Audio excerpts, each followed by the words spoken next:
kita berdoa menurut agama dan kepercayaan masing-masing. Berdoa dipersilakan.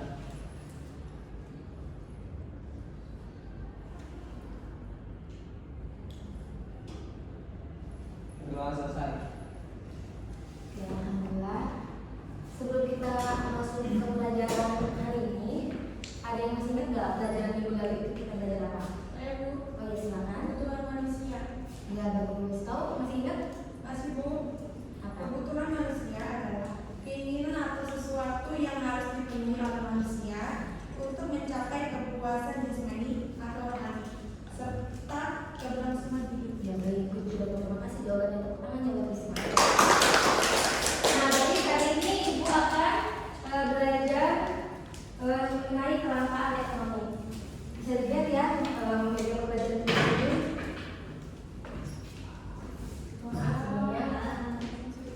Ada kelangkaan ekonomi. Di sini kita akan belajar pengertian, ciri-ciri, jenis-jenis, dan faktor. Ya. Yang pertama,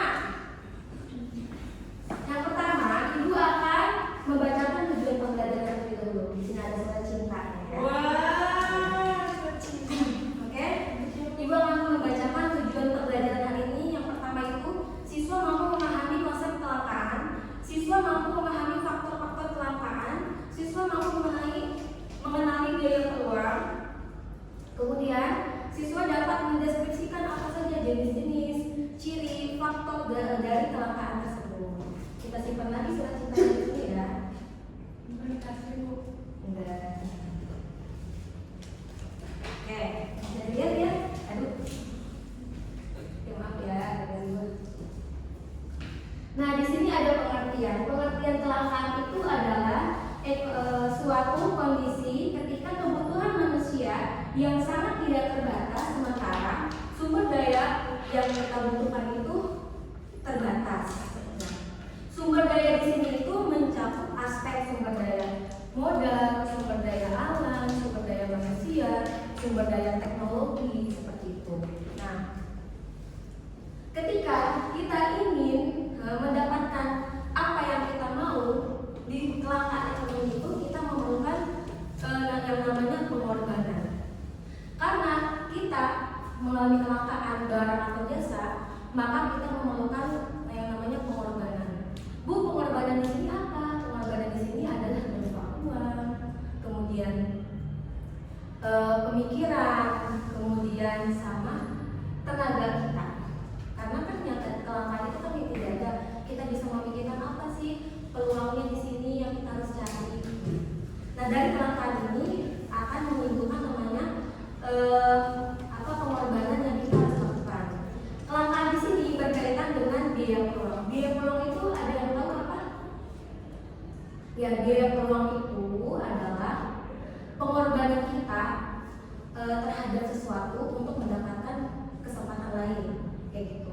Misalnya ketika kita mengalami kelangkaannya, biaya peluang kita apa yang kita harus lakukan? Biaya alternatif apa? Misalnya bisa dengan cara membuat minyak dari kelapa, membuat minyak dari kemiri. Itu kan biaya peluang, dimana kita mencari kesempatan lain yang tadinya, dan kita juga membutuhkan pengorbanan tadi, tenaga sama pikiran, kayak gitu. Nah, selanjutnya kita masuk ke ciri-ciri.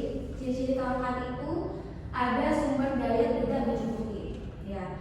Karena yang namanya keterbatasan kelangkaan ekonomi itu pasti sumber daya kita itu tidak tercukupi, atau dengan kata lain bahwa alat pemuas yang kita butuhkan itu tidak tercukupi. Alat pemuas itu seperti apa? Baju alat pemuas, kemudian mobil alat pemuas, kemudian rumah alat pemuas, segala sesuatu kebutuhan kita itu disebut dengan alat pemuas. Baik, keterbatasan alat pemuas tadi ya, namanya kelangkaan, keterbatasan kebutuhan kita. Kemudian keinginan manusia yang tinggi. Kita sebagai manusia tidak pernah merasa cukup, maka keinginan kita, kebutuhan kita itu sangat banyak, kayak gitu. Nah, selanjutnya adalah konsumen. Ya. Konsumen harus berkorban untuk mendapatkan alat pemuas. Ya. Di kelangkaan ini, yang seperti Ibu tadi jelaskan bahwa memerlukan pengorbanan pikiran, pengorbanan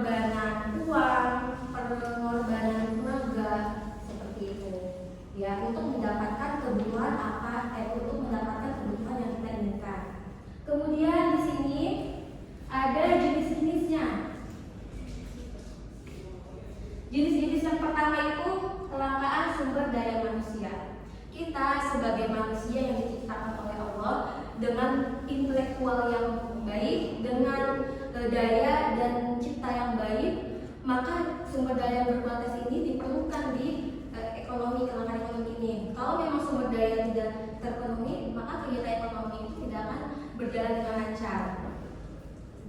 Bagaimana cara meningkatkan kualitas manusia itu? Dengan cara berpendidikan, meningkatkan pengetahuan. Nah, sumber daya yang berkualitas di sini mencakup seperti tenaga ahli, kemudian bagaimana dia bisa berpikir dengan kreatif seperti itu. Contoh dari sumber daya manusia di sini adalah, semisal di suatu perusahaan dia sedang mencari tenaga kerja ahli, kemudian dia tidak menemukan tenaga ahli di situ, maka perusahaan tersebut sudah mengalami kelangkaan sumber daya berkualitas seperti itu. Lanjut, kelangkaan sumber daya alam yang kedua. Kita hidup berdampingan dengan alam, kita pasti memerlukan alam, kayak gitu kan? Tidak, pasti semuanya memerlukan alam. Nah, kelangkaan sumber daya alam di sini terbagi ke dalam dua jenis. Yang pertama ada sumber daya alam biotik, ada sumber daya alam abiotik. Sumber daya alam biotik ini apa? Seperti hewan, tumbuhan, itu sumber daya biotik. Sumber daya alam abiotik itu seperti apa? Tanah, tadi air, benar sekali ya. Udara, kemudian apalagi? Ya seperti itu ya. Itu adalah sumber daya alam. Nah, ketika sumber daya alam itu dipakai terus-menerus akan habis dan menipis. Nah, disitulah akan terjadi namanya kelangkaan. Kelangkaan bisa kita lihat itu dari harga naiknya harga BBM, bahan bakar minyak seperti itu. Kemudian selanjutnya kelangkaan sumber daya entrepreneurship atau kewirausahaan. Nah, sumber daya ini apa? Seseorang milik individu yang ingin memberikan manfaat dan melakukan secara optimal. Ya kayak gitu. Jadi kewirausahaan itu adalah lembaga usaha yang mengembangkan inovasi kewirausahaan itu yang mencakup berbagai sumber alam, sumber daya modal, sumber daya manusia yang nantinya dia akan menciptakan sebuah tenaga kerja yang bisa memproduksi sebuah produk yang bisa dihasilkan oleh bisa dimanfaatkan oleh masyarakat seperti itu. Nah, kemudian yang terakhir ada kelangkaan sumber daya modal. Nah, sumber daya modal ini ketika kita ingin membuat suatu produk, yaitu kita memerlukan modal, benar enggak? Benar ya, kita memerlukan modal untuk membeli mesin, untuk merekrut pegawai. Jadi modal di sini adalah fondasi utama di suatu perusahaan, bisa jadi kayak gitu. Selanjutnya ada faktornya yaitu ada pertumbuhan penduduk. Faktor utama dari kelangkaan ekonomi adalah pertumbuhan penduduk. Kenapa sih ini menjadi faktor dari kelangkaan ekonomi? Karena semakin bertambahnya penduduk, maka semakin banyak pula kebutuhan manusia yang akan dibutuhkan, dipakai seperti itu. Jadi pertumbuhan penduduk ini menjadi faktor. Kemudian kemampuan produksi. Kemampuan produksi di sini adalah mencakup bagaimana dia bisa mengoptimalkan produk. Bagaimana cara efisiennya pemasaran produk, strategi produk itu seperti apa, begitu. Baik, selanjutnya perbedaan letak geografis, bencana alam dan pandemi. Sampai sini ada yang ditanyakan? Ya silakan. Contoh dari kelangkaan ekonomi itu seperti apa ya? Nah, di sini ibu ada pop-up. Contoh dari kelangkaan apa sih? Mohon maaf ya pop-upnya ada ini. Kayak di sini kita bisa lihat contoh dari kelangkaan itu ada oil, ada bahan bakar minyak, air bersih. Jadi setiap daerah kan memiliki sumber daya berbeda-beda, sumber berbeda-beda, terbatas. Energi listrik dan sumber daya manusia yang tenaga ahli profesional. Ini adalah contoh daripada kelangkaan ekonomi. Baik, di sini ibu akan membuat diskusi kelompok 1 dan kelompok 2. Silakan berdiskusi. Ya.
sumber daya ketika manusia yang berjuang untuk mendapatkan sumber daya ekonomi yang terbatas untuk memenuhi kebutuhan dari manusia. kelangkaan ekonomi ya. Terima kasih. Jadi kelangkaan ekonomi itu adalah di mana kondisi sumber daya manusia itu tidak terbatas, sedangkan kebutuhan manusia itu tidak terbatas, sedangkan sumber daya itu terbatas, dan kita memerlukan perjuangan untuk mendapatkan sesuatu yang kita butuhkan di kelangkaan tersebut. Jadi terima kasih, kurang lebihnya Ibu mohon maaf.